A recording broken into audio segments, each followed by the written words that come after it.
الحمد لله وكفى وسلام على عباده الذين اصطفى أما بعد.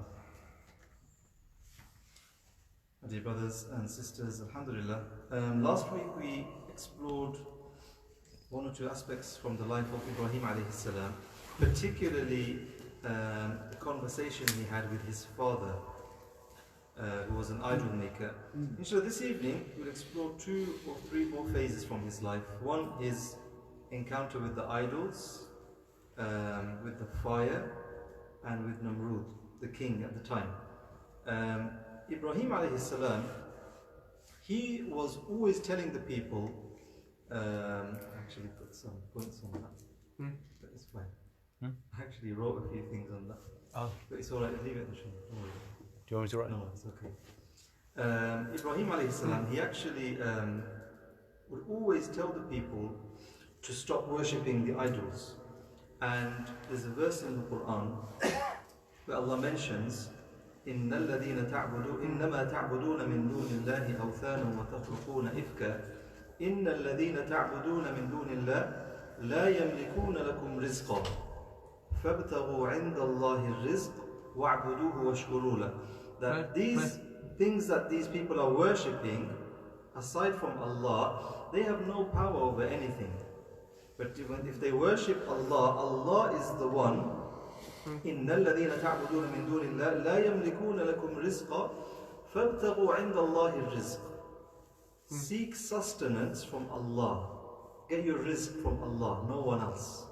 Don't ask anyone for rizq and sustenance. وَاعْبُدُوهُ وَاشْكُرُوا لَهُ. Worship Him and be grateful. And as Muslims, subhanAllah, we have to always ask Allah for sustenance and work for it as well. You know, we should be using the means, and at times we have to use the means, and us using means to get sustenance, for example, getting a job, so we could get rizq and sustenance and food, that doesn't go against tawakkul and reliance in Allah. You know, people go to a lot of extremes when they interpret these verses. Subhanallah, you know, I was reading this morning, there's, you know, when a person gets ill,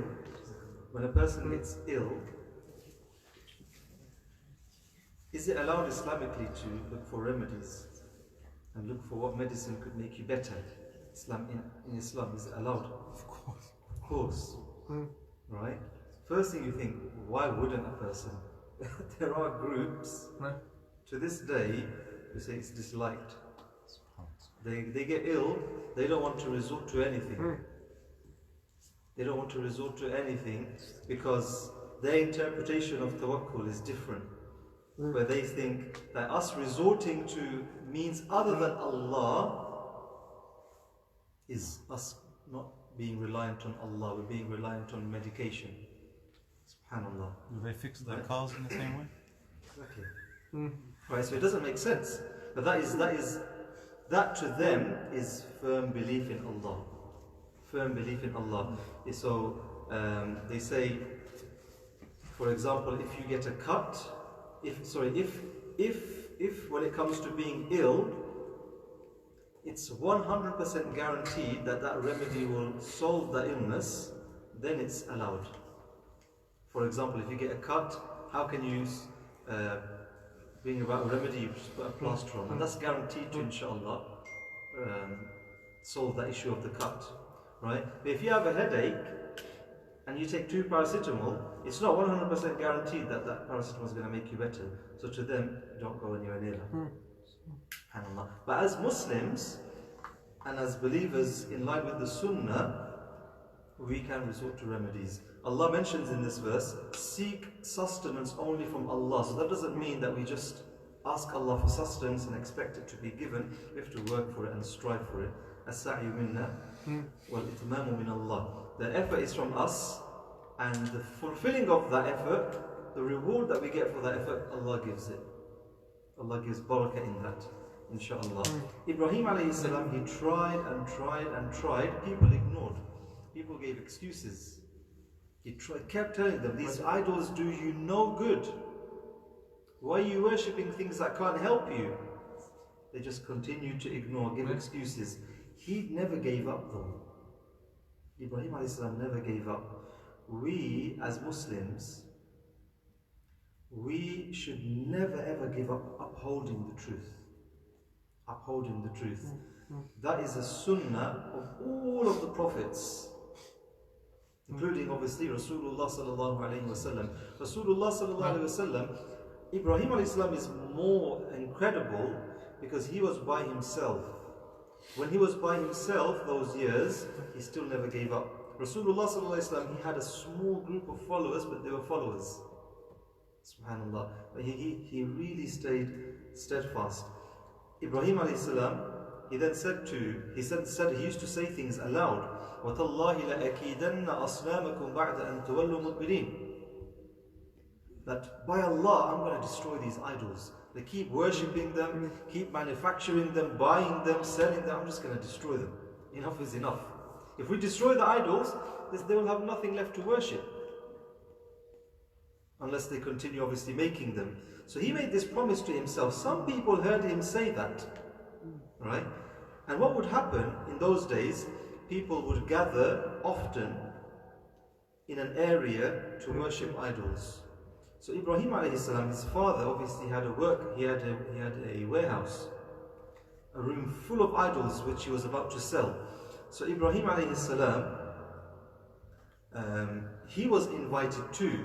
And what's incredible, when the people invited Ibrahim alayhi salam to their gathering to worship idols, what did he tell them? قَالَ إِنِّي سَقِيمٌ. I can't come, I'm ill. Right? You know, scholars of tafsir, of Quran, they say Ibrahim alayhi salam, there's a concept of white lies. Right? Can you give me an example of a white lie? Like he said, anything that's positive for Islam or something, but some scholars says doesn't exist. Lie is a lie. So what's an example of a white lie? Like he said, I'm Saqim because he had a different plan. Yeah. To destroy all the. Don't want to ruin you. Your next coming. But aside from Ibrahim, from our general everyday lives, I'll give you a sweet. If you come here. Yeah. Protecting marriage is another one. White lies. Protecting marriage. Yes. To not hurt someone else's feelings. White lies, where that has priority. There's many examples like that. Subhanallah. The parents, like if your mom make food and you don't want to upset her, you say, I like this food, it's fine. Yeah, Things like absolutely. that. Things like that. To not upset anyone. Subhanallah. And Ibrahim alayhi salam, he told the people that I'm ill. And it could be that he's ill and sick from what they're doing. It could be, subhanallah, and this is the one that makes the most sense.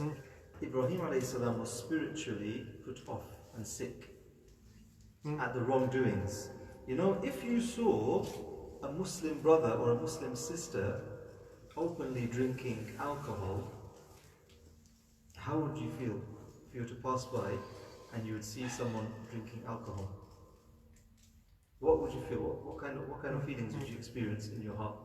You feel You feel so hurt, so upset, so upset. That's just one example, right? You feeling upset, that is a sign that you have Iman, and that's a huge blessing in your heart. That's a sign that you are a believer. Rasulullah sallallahu alaihi wasallam actually said, إِذَا صَرَّتْكَ حَسَنَتُكَ وَسَاءَتْكَ سَيِّئَتُكَ فَأَنْتَ مُؤْمِنٌ. If good deeds make you feel happy, you see good taking place, you feel happy. You do good yourself, you feel happy. وَسَاءَتْكَ سَيِّئَتُكَ. And sins make you feel sad. You see sins taking place, you feel sad. You're sinning yourself, you feel sad about it. Then you're a believer. Which if you turn it over, what's the opposite then? Doing good doesn't make you feel happy, you just look at it as a burden. Seeing sins, you don't feel anything in your heart. Then that's the complete opposite. That is a sign that we don't have Iman. May Allah safeguard us. I mean, it's very scary, brothers and sisters. The concept of how we react to sin is integral to our belief, our iman that we have in our heart. Subhanallah. So wrongdoings should make us feel uncomfortable. That is why one of the criteria for our tawbah being accepted is feeling remorse over what we've done, feeling sad.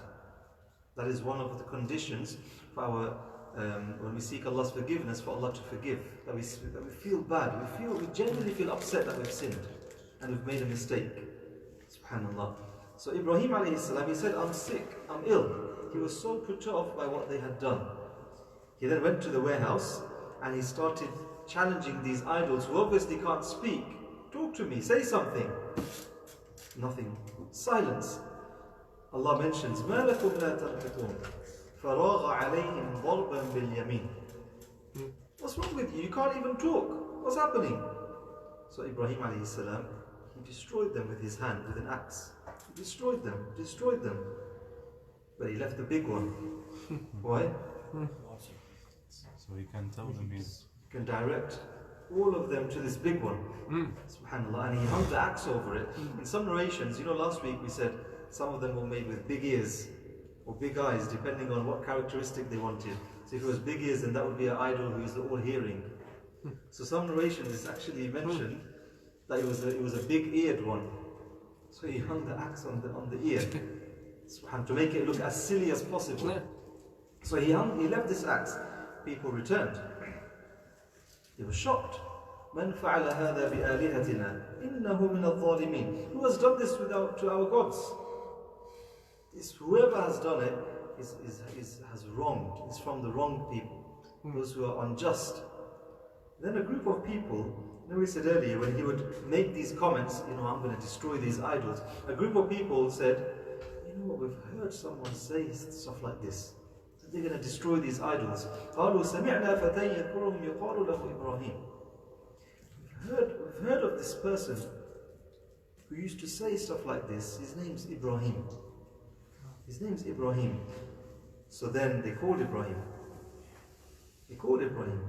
What's happened here? Remember, and it's very easy to forget, he's still very young. He's very young, all by himself. Ibrahim, who did all this? قال بل فعلهم كبيرهم هذا فاسألوهم إن كانوا ينطقون. So Ibrahim is saying, pointed to the big one, and he said, the big one did it. Ask him if he's able to talk. Ask him. And subhanAllah, Allah actually mentions in the Quran, it was at this point that some of them, they started thinking, he's got a point.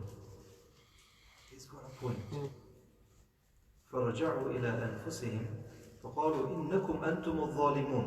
A lot of them started thinking, we've actually wronged. He's not in the wrong, we're in the wrong. فَرَجَعُوا إِلَىٰ أَنفُسِهِمْ. Allah made it such that they put the blame upon themselves. ثُمَّ نُكِسُوا عَلَىٰ رُؤُوسِهِمْ لَقَدْ عَلِمْتَ مَا. Then within a split second, they went back to their old ways. No, we can't be wrong. Completely took the blame away from themselves. But that split second they realized, subhanAllah, that they could be wrong, which they were obviously. And then their own status got the better of them and they thought, we have to punish Ibrahim. He's messing us around, we have to punish him. قَالُوا حَرِّقُوهُ وَانْصُرُوا آلِهَتَكُمْ إِن كُنْتُمْ فَاعِلِينَ. That we're going to make this huge fire and we're going to burn him to death for what he's done to our gods. We're going to burn Ibrahim alayhi salam to death. And he's still the only one, no followers. And the amazing thing, brothers and sisters, he has been told, you're going to get burned to death. Your life's finished. But even then he remained firm and steadfast. That is why, the reward for being steadfast, when it's easy to get distracted, is so high. The reward for steadfastness is so immense. Allah mentions in the Quran, إِنَّ الَّذِينَ قَالُوا رَبُّنَا اللَّهُ ثُمَّ اسْتَقَامُوا. Those who say, our Lord is Allah, and then they remain steadfast on it. No matter what happens, we worship Allah. We worship. This is what Ibrahim is doing. No matter what comes his way, we worship Allah, we worship Allah, we worship Allah. No matter what comes our way, Allah is the priority. We're working, salah time comes, Allah is the priority. We worship Allah. We're playing, Allah is the priority. We're earning, Allah is the priority. Subhanallah. Allah is the priority. تتنزل عليهم الملائكة ألا تخافوا ولا تحزنوا وأبشروا بالجنة التي كنتم توعدون. Angels come and they console that person. When it comes to us leaving this world, that is when we'll taste the fruits of being steadfast. They'll say, don't worry, don't despair, everything's fine. And then they give the glad tidings of Jannah, mashallah. نحن أولياؤكم في الحياة الدنيا وفي الآخرة. When we say angels come, they don't just come and be there for us in the akhirah, but even in this world. Those who are steadfast, Allah sends down malaika to look after that person. If you prioritize Allah, Allah will always keep you protected. That is a promise. وَلَكُمْ فِيهَا مَا تَشْتَهِي أَنفُسُكُمْ وَلَكُمْ فِيهَا مَا تَدَّعُونَ. SubhanAllah. Hence, always ask Allah for steadfastness, my dear brothers and sisters. We always have ups and downs. You know, Rasulullah sallallahu alayhi wa sallam, Anas radiallahu anhu said in a hadith in Tirmidhi, very, very powerful hadith. He said, Prophet sallallahu alayhi wa sallam would often say this dua. It's a powerful dua. He would often say it. And what I find incredible is, if the Prophet sallallahu alayhi wa sallam would often say this dua, then we should say it as often as possible. Right? He sallallahu alayhi wa sallam would say, Ya muqallib al-qulub, thabbit qalbi ala dinik. That, O turner of the hearts, keep my heart steadfast upon your deen, upon the path in which you are happy. O turner of the hearts, keep my heart steadfast upon deen. Who's saying this often? Rasulullah sallallahu alayhi wa sallam. Because there were many opportunities where hearts can be turned. Subhanallah. So Anas radiallahu anhu, he actually asked the Prophet, Ya Rasulullah, are you fearful of our future, that we're going to get distracted and our hearts are going to get turned?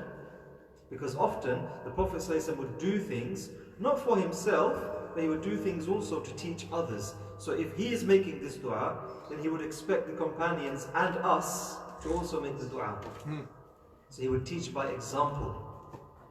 Right? He would teach by example. So the Prophet ﷺ said, yes, the heart can fluctuate and change very easily.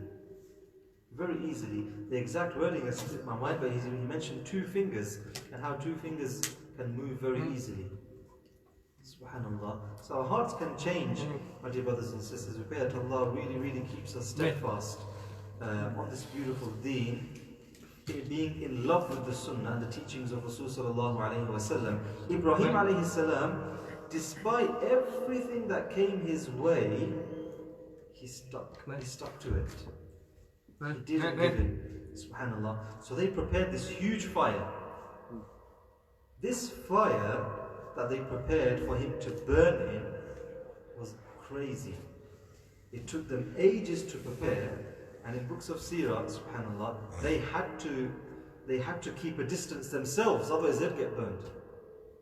So if you're making a small fire, you'll put the fuel in, or whatever it is you're using as fuel. You might throw it in. But then they had to catapult even the fuel to make the fire bigger. Right? Birds who would fly over the fire would drop into the fire because of the heat. Subhanallah. So this fire was immense. A catapult was ready for Ibrahim alayhi salam. Ibrahim alayhi salam, at that point, he made a dua. And that dua was amazing. And that dua, the Prophet ﷺ even said in his time. Such a powerful dua. And this dua, we read in several ahadith, which are a little bit weak.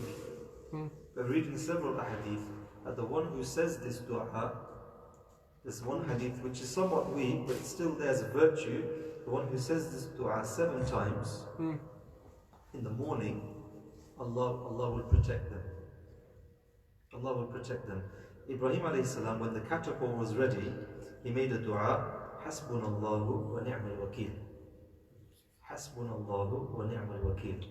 Allah is enough for us, and He is the best of. Wakil is like the one who looks after everyone's affairs. So He is the best of. He is the best disposer of affairs. Looks after everyone, right? Wakil. So Allah is the best disposer of affairs. He made this dua, and this dua was so powerful that, Ya Allah, I'm under your protection. He's about to be catapulted in this huge fire, which no one can go near. He's resorted to Allah. Allah, through His infinite power, what did He do? Allah made it such that when Ibrahim a.s. was catapulted, and the people were able to see this, subhanallah, he was able to literally walk into the fire through Allah's miracle, walk into the fire, and Allah mentions in the Quran, قُلْنَا يَا نَارُ كُونِي بَرْدًا وَسَلَامًا عَلَى إِبْرَاهِيمَ, that Allah commanded the fire, be cold, and peace be upon Ibrahim alayhi salam. This is one of the greatest miracles in our history, that this fire became cool and cold, and Ibrahim alayhi salam was able to enter with ease instead of being punished. You know, there's a powerful verse in the Quran, because Ibrahim alayhi salam later on, he used to narrate, the best time in my life was what should have been the worst time. The best time in my life was when I was put into that fire. That was the best time, because Allah had made it so cool for me. Allahu Akbar. Allah has promised us, brothers and sisters, when Ibrahim was about to be catapulted, he still had Allah in mind. When he was given that punishment, he had Allah in mind. Hasbunallahu wa ni'mal wakil. Allah has promised that whenever we do things with Allah in mind, Allah will make our path easy. It might not be tomorrow, it might not be next year, it might not even be 10 years' time, but at some point in this world or the akhirah, Allah will make things easy. وَمَن يَتَّقِ اللَّهَ يَجْعَلْ لَهُ مِنْ أَمْرِهِ يُسْرًا. Very beautiful verse. Those who are conscious of Allah, who make decisions with Allah in mind, Allah will make their matters easy. The only thing is, Allah didn't say when. And that is what we're often impatient with. We want things super speed, everything fast. You know, I was amazed, subhanAllah, you got Amazon, right? We literally ordered something, I think it was around this time, and it came the next morning. Like, where on earth did it come from? How was it delivered within 12 hours? We expect everything so fast now. When it comes to reward, we just want everything so quick. But Allah has reminded us, when it comes to getting what Allah has promised, we be patient. And we rely on what Allah has decreed. Subhanallah. وَمَن يَتَّقِ اللَّهَ يَجْعَلْ لَهُ مِنْ أَمْرِهِ يُسْرًا. People were amazed. He walked out from that fire. Everyone's shocked. Did they believe in him after that? No. Even after that. You know, when a person sins and sins and sins, what happens to their heart? It's like dot, until their whole heart is covered. Then it's sealed. After that, you can't differentiate between right and wrong. It clouds our mind and our intellect. Common sense, that goes out of the window. That is the effect of sins. Subhanallah. We completely lose judgment of everything. Sins gives that effect. Allahu Akbar. They still didn't believe in him. They still didn't think this person is clearly being looked after, not by our gods, but by someone else. Subhanallah. But there was one person who followed and accepted. One person at this point declared, I follow the way of Ibrahim. I follow, and I'm going to worship the one who created me, just like Ibrahim a.s. worships the one that created him. One person. Who was that person?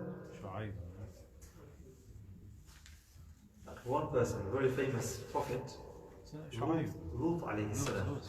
Lut alayhi salam. Right? Within his family, Lut alayhi salam was also very young. Subhanallah. And he said, I surrender to whoever made me as well. I surrender to that. I.e. Allah. And subhanallah, they lived there for a very short period. فَآمَنَ لَهُ لُوطٌ وَقَالَ إِنِّي مُهَاجِرٌ إِلَىٰ رَبِّي. Lut alayhi salam accepted Islam. When we say accepted Islam, he embraced what Ibrahim alayhi salam was preaching. And then he decided, I'm going to migrate from here. I can't live here anymore. When a person, even in this day and age, even in this day and age, if our deen is under threat, then we are expected to move on. And that is what Ibrahim alayhi salam and Lut alayhi salam did. Their deen and their way of life was under threat, so they had to move away from Iraq. And that is when they both left Iraq. Subhanallah.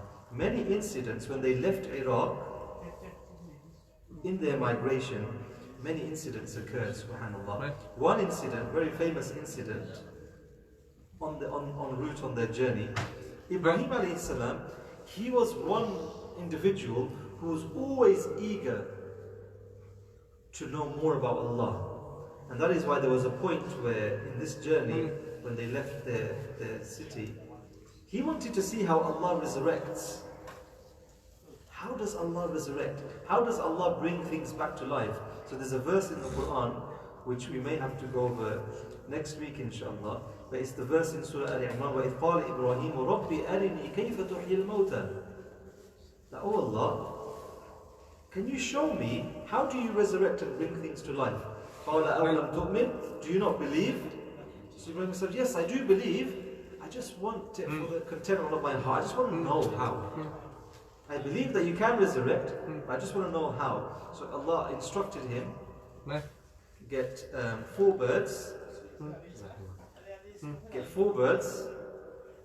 cut them up, mix them all up, take one portion, put it in one mountain, another portion, put it in one mountain, another portion, put it in one mountain, another portion, put it in one mountain. So they're all mixed up. Afterwards, go back. He did all this. He got the birds, he cut them up, spread them out. He said, go back, call them, and they're all going to get back in their original form and fly back to you. Allah. And that was another miracle given to him by Allah. Subhanallah. Allah showed him an example of resurrection. Subhanallah. And that was for his contentment. So he had that connection and relationship with Allah, and that further strengthened his iman. Subhanallah. They continued traveling to the blessed lands. En route, they stopped at certain areas. Wherever they would stop, they would debate. Because Ibrahim alayhi salam would question what people are doing. And they would get into debates. But inshallah we will try and cover that next week, inshallah. Okay, the kind of encounters that he had. Because he had encounters with the king, where he questioned the king. He had encounters with other groups of people in Hadwan, subhanallah. So we go over those lessons next week, inshallah. Is it okay, inshallah?